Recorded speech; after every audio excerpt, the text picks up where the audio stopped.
On l'appelle Cracolandia, le pays du crack. Dans ce quartier, en plein centre de São Paulo, plus de 2000 drogués se retrouvent tous les jours pour acheter ou vendre du crack. Le crack, un dérivé bon marché de la cocaïne, est un fléau pour le Brésil, avec 1 200 000 consommateurs. Depuis janvier, des opérations de police tentent de chasser ce trafic difficilement.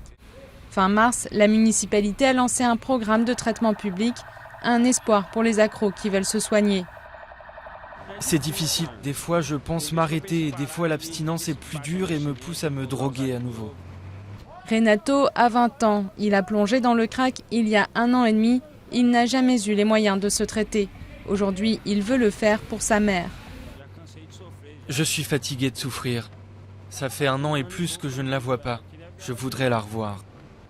Paolo a réussi à sortir de l'enfer du crack il y a 4 ans grâce à Horacio, son infirmier dans la clinique où sa famille l'a fait hospitaliser.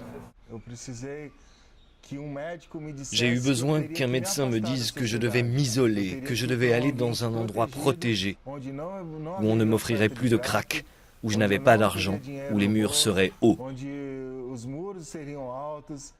Paolo est issu d'un milieu aisé, ce qui lui a permis d'accéder à des soins privés, rapides et adaptés.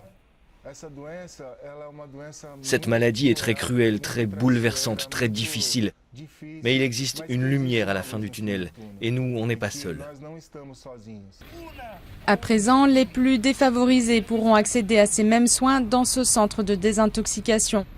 Le premier établissement public du genre au Brésil, car São Paulo est la ville la plus touchée.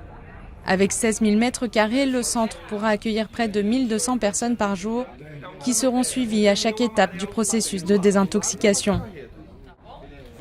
Vaincre le crack nécessite à la fois des actions de prévention, d'éducation de la société, d'attention, de traitement, d'accueil et aussi une forte répression du trafic et des trafiquants. La lutte contre le crack au Brésil est devenue une des priorités du gouvernement de Dilma Rousseff. Un investissement d'1,8 milliard d'euros a été mis en place pour tenter d'éradiquer ce fléau d'ici à 2014.